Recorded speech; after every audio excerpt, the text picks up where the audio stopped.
participante, estamos aqui novamente reunidos para a apresentação dos resultados da FUNCEF. Nessa oportunidade, apresentaremos para vocês o resultado do primeiro trimestre de 2023. Aqui, vocês terão a oportunidade de conhecer os nossos números numa visão geral, individualmente por plano e os principais resultados que apresentamos. Convidamos a você para assistir e a divulgar todos esses resultados que estarão incluídos lá na nossa playlist. Acreditamos que neste processo de transparência estaremos levando a FUNCEF mais uma vez para bem próximo de você, participante. Estamos também nos nossos canais à disposição para esclarecimentos de dúvida. Participante, neste momento daremos início à apresentação de uma visão geral dos nossos resultados para o primeiro trimestre de 2023. Essa é uma síntese dos nossos principais números que faremos agora, a partir de agora, nessa apresentação. Temos alguns destaques que consideramos de grande importância trazer para vocês. O primeiro destaque é que fechamos o primeiro trimestre com 95,7 bilhões de recursos investidos. Esses são os recursos garantidores dos nossos planos de benefícios. O resultado dos investimentos neste período chegou a 1,4 bilhão de reais. É o resultado positivo que foi gerado através das nossas aplicações financeiras. Podemos considerar que é um resultado significativo e logo à frente teremos mais informações a respeito. A rentabilidade consolidada foi de 1,51% contra uma meta atuarial de 3,01%. A meta, então, ficou acima do resultado apresentado, do resultado consolidado, sobretudo em função das operações de renda variável. Nós teremos, então, ao longo do nosso debate, da nossa apresentação, a explicação que vai levar ao entendimento desse resultado. Tivemos 1,6 bilhão de pagamento de benefícios, os nossos assistidos. A nossa carteira de renda variável, que tem referência no IBRX 100, conseguiu performar acima do índice oficial em 0,70%. Nós temos que falar da nossa renda fixa, que apresentou uma valorização neste período de 3,68%. Portanto, bem superior à meta atuarial para o período que era de 3,01%. Podemos, então, já começar o entendimento por aqui dessa diferença que temos do resultado que tivemos de 1,51. O primeiro trimestre, então, é importante que a gente faça uma comparação dentro do cenário macroeconômico dos dois períodos para que a gente possa ter uma ideia mais próxima da realidade. Nós faremos ali, então, uma comparação do primeiro trimestre de 2022 com o primeiro trimestre de 2023. Nas duas primeiras barras, a gente tem a inflação medida pelo INPC. Em 2022, esse período, a inflação foi de 3,42%. Já em 2023, uma inflação de 1,88% no mesmo período. O CDI, que em 2022 ofereceu uma rentabilidade de 2,43%, no ano de 2023, essa rentabilidade foi elevada para 3,25%. Já o desempenho das bolsas teve um resultado bastante adverso. Nós tivemos no primeiro trimestre de 2022 um resultado altamente positivo que chegou a 14,89%, o que, infelizmente, não se repetiu no ano de 2023, tendo um desempenho das bolsas negativo nesse período em 7,27%. Esse, então, é um fator crucial que nos leva a aquele resultado que apresentamos no primeiro resumo da primeira página.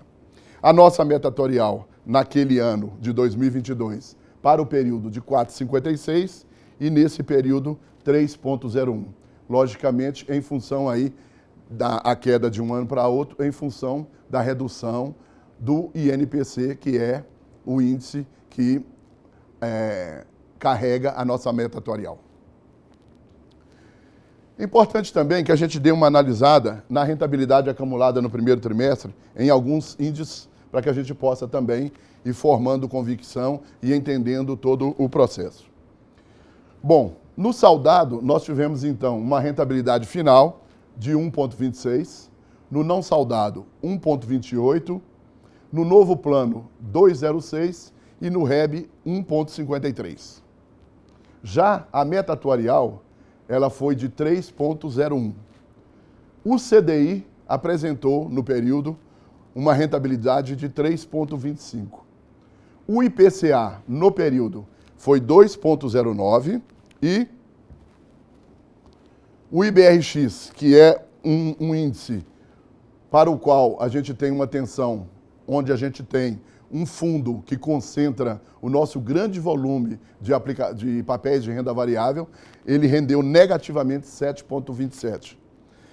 Vale ressaltar também que nós temos um outro ativo que é muito importante, que historicamente, inclusive, foi fruto de grandes debates aqui na FUNCEF, debates com o próprio participante, se venderia, não venderia, como comporta no mercado, que são as ações da Vale. Nesse período, vejam bem, a Vale conseguiu ainda apresentar um resultado negativo um pouco maior que o IBRX, 9,23.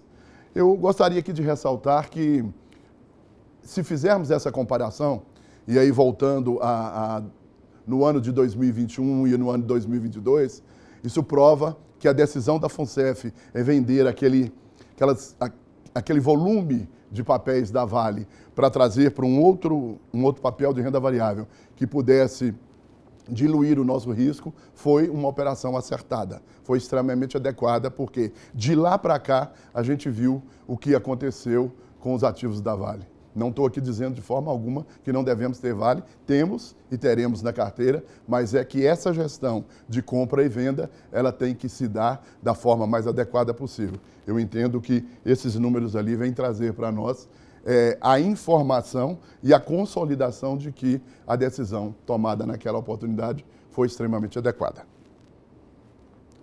Bom, por segmento, é importante que a gente tenha aqui um resumo, e aí a gente pode estar tendo mais uma consolidação de tudo aquilo que a gente vem apresentando.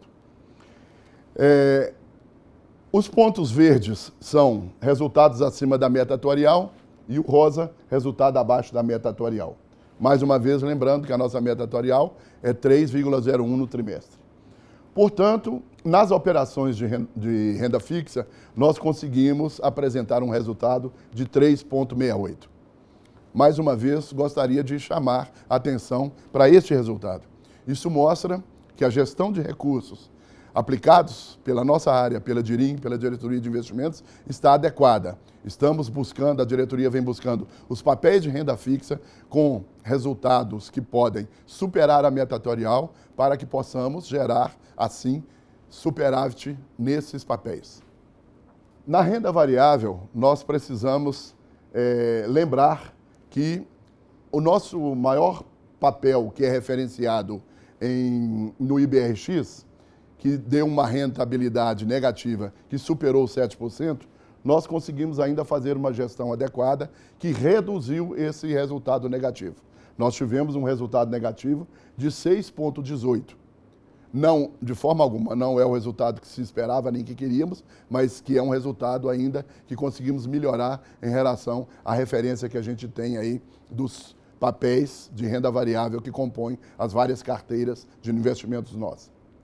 Nos investimentos estruturados, nós ainda apresentamos um resultado positivo pequeno de 1,25, mas também abaixo da meta. Nos imobiliários, que esses aqui são avaliados com base em dezembro de 2022, porque só são avaliados no final do ano, a rentabilidade no período 0,65. Nas operações com participantes, nós conseguimos apresentar também, como sempre, vimos apresentando uma rentabilidade acima da meta atuarial, foi 3,24, e outros investimentos que agregam a série de papéis de menor importância, com um percentual muito pequeno dentro do nosso quadro de ativos totais, ele gerou um resultado de 3,40. Então, esse é o quadro estratificado por cada segmento de investimentos nos nossos planos de investimento, sobretudo aqui no contexto geral das aplicações. Aqui é importante que nós chegamos ao equilíbrio técnico de cada plano. Nesse ponto aqui é importante a gente ter atenção, porque aqui é que a gente vê a questão da proximidade ou não do equacionamento. Essa sempre é uma preocupação do nosso participante, é uma preocupação do participante assistido, em que como fica o resultado do nosso plano ao final do exercício. É uma sinalização que a gente vai ver, não é o resultado final do exercício, é apenas o primeiro trimestre, mas a gente consegue ter aqui uma visão bem clara dos nossos resultados. Nós, então, fechamos o ano de 2022 no REG Replan saldado, com um resultado negativo de 6.341 bilhões. O resultado desse período, que foi um déficit no primeiro trimestre, foi apresentado em 1.432 bilhões. Isso nos coloca em um equilíbrio técnico no ano de 2023, acumulado com 22, 7.773 bilhões. Esse, então, é um resultado que, teoricamente, nos colocaria na condição de um novo equacionamento. Porém, como já explicamos na outra apresentação, nós temos o ajuste de precificação. Vou relembrar, porque às vezes as pessoas, alguns ainda não têm o conhecimento. O ajuste de precificação, ele vem através da rentabilidade auferida nos papéis marcados na curva. Aqueles papéis que a FUNCEF não vai vendê-los nem movimentar com eles e vai esperar o vencimento. Nesses casos, como são títulos públicos que têm remuneração bem acima da meta atuarial, esses papéis geram para nós a certeza de uma rentabilidade. Essa certeza da rentabilidade é transformada no ajuste de precificação. Portanto, para o cálculo do novo equacionamento, a gente pega o equilíbrio técnico acumulado, que no caso 7,7 bi, deduz o ajuste de precificação, que é 3.900, quase 4 bi, e temos então um resultado para esse plano de um equilíbrio técnico acumulado de 3.793. Portanto, ainda distante dos 5.279, que é o limite técnico que podemos ficar sem equacionar, autorizado pela resolução CNPC 30. Então, no REG Replan saldado, esse é o resultado que nós conseguimos auferir. Já no não saldado, nós viemos de um negativo de 434 milhões, tivemos também um déficit no período de 126 milhões, acumulando aí um equilíbrio técnico de 560 milhões negativo. Nós temos o ajuste de precificação, que dá 438 milhões, gerando aí, então, um negativo de 121 milhões, podendo, para que se ter um novo equacionamento, chegar a 525 milhões negativo. Portanto, nenhum dos dois planos até o momento, em que pese um período no trimestre bastante desafiador, sobretudo no contexto apresentado pela renda variável, nós estamos ainda com uma distância significativa do nosso limite técnico para haver um novo equacionamento. No caso do novo plano e no caso do REB, nós temos uma situação bastante diferenciada, né? Nós temos no novo plano um resultado negativo acumulado de 156 milhões, tivemos um resultado positivo no trimestre, apesar das adversidades, de 17 milhões e 400, o que leva o resultado para 139 milhões. O ajuste de precificação do plano é positivo em 532 milhões, deixando, então, o equilíbrio técnico de forma positiva, portanto, tranquilo em relação a equacionamento. O mesmo fato se repete no REB. No REB benefício definido, nós tínhamos um resultado já positivo de 27 milhões, temos um resultado positivo no período de 1 milhão e 800, somando praticamente 29 milhões. O ajuste de precificação, 83 milhões, levando o resultado ajustado para 112 milhões. Portanto, pessoal, no que se refere ao consolidado, apenas ali é uma soma informativa, mas eu não vou nem entrar no detalhe, porque seguramente o consolidado não é o caso, já que os planos são tratados de forma segregada, as aplicações são feitas de forma segregada. Portanto, então, esse é o resultado detalhado em cada plano, que é aquilo que realmente interessa ao participante poder entender o que está acontecendo com o seu plano de benefício. Aqui a gente tem uma demonstração gráfica do equilíbrio técnico e a reserva matemática e os limites que nós temos em percentual, né? Nós temos, então, o azul escuro ali, que é a primeira barra, que é o ano de 2021, mês de dezembro. O laranja é dezembro de 2022. E o azul mais claro é o primeiro trimestre, e sendo que a barra pontilhada é o limite máximo suportável para um novo equacionamento. Então, nós vemos que partimos de uma condição em 21 de 4 pontos percentuais negativo, melhorou o resultado em 2022 para 3,67 negativo. Agora, no primeiro trimestre, 5,65 negativo, podendo chegar a um resultado de 7,86 negativo, que não queremos, logicamente, chegar. E vale a pena frisar que, sem dúvida alguma, o 5,65 negativo se deve a todo esse contexto que nós já deixamos claro na renda variável. No Reg Replan não saldado, a história é bastante mais confortável. Nós saímos em 21 de um percentual negativo de fato, de 3,13 para 0 em 22 e agora menos 1,65, podendo esse resultado chegar a 7,10. Mais uma vez, a situação dos dois planos, do REB e do novo plano, é totalmente diferente. São resultados com percentuais em que pese os outros estavam negativos, esses já apresentam resultado positivo, porque tem um resultado superavitário, e aí permitindo, então, um negativo de 7,57 no novo plano, e no REB permitindo de 6,37, mas a situação desses dois planos, em cada um deles, é bastante confortável, como já dizíamos. Eu gostaria de apresentar para vocês alguns destaques que eu acho que é importante que vocês conheçam, que são trabalhos realizados, né, ao longo do tempo e que a diretoria apresenta para vocês, que são grandes avanços de uma forma geral, de uma gestão administrativa bem consolidada.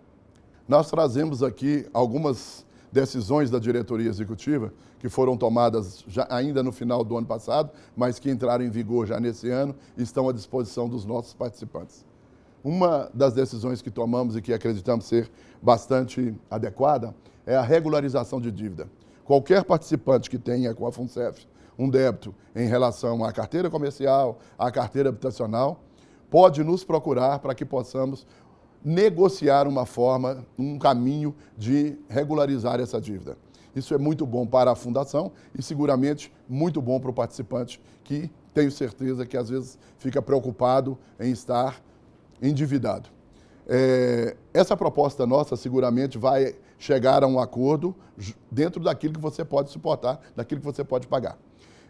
Temos uma redução significativa nos juros de mora, que podem trazer o valor da dívida atualizada para um valor bem aquém daquilo que você já viu ou tentou negociar num outro momento. Então entendemos que essa regularização de dívida é extremamente adequada e coloca na mão do participante um momento em que ele poderá, sim, resolver o questionamento do seu endividamento junto à FUNCEF.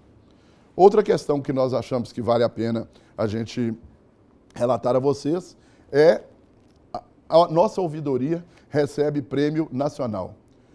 A ouvidoria FUNCEF, que tem tido um trabalho fantástico no atendimento das demandas do nosso participante, consegue, pelo segundo ano consecutivo, receber o prêmio Ouvidorias Brasil, que avaliou casos inscritos por empresas de atuação nacional como bancos, seguradoras, e nesse grupo nós fomos então premiados pelo nosso atendimento, pelos processos que são analisados nesse prêmio. A FUNCEF, então, a nossa ouvidoria, tem um processo que foi muito bem avaliado e mereceu esse prêmio nacional. Participantes, por fim, eu quero, com uma grande satisfação, destacar para vocês a informação que tivemos de avanços de governança. O que significa? Tivemos, então, conquistado através de avaliação da Previc, um resultado muito melhor do que os anteriores.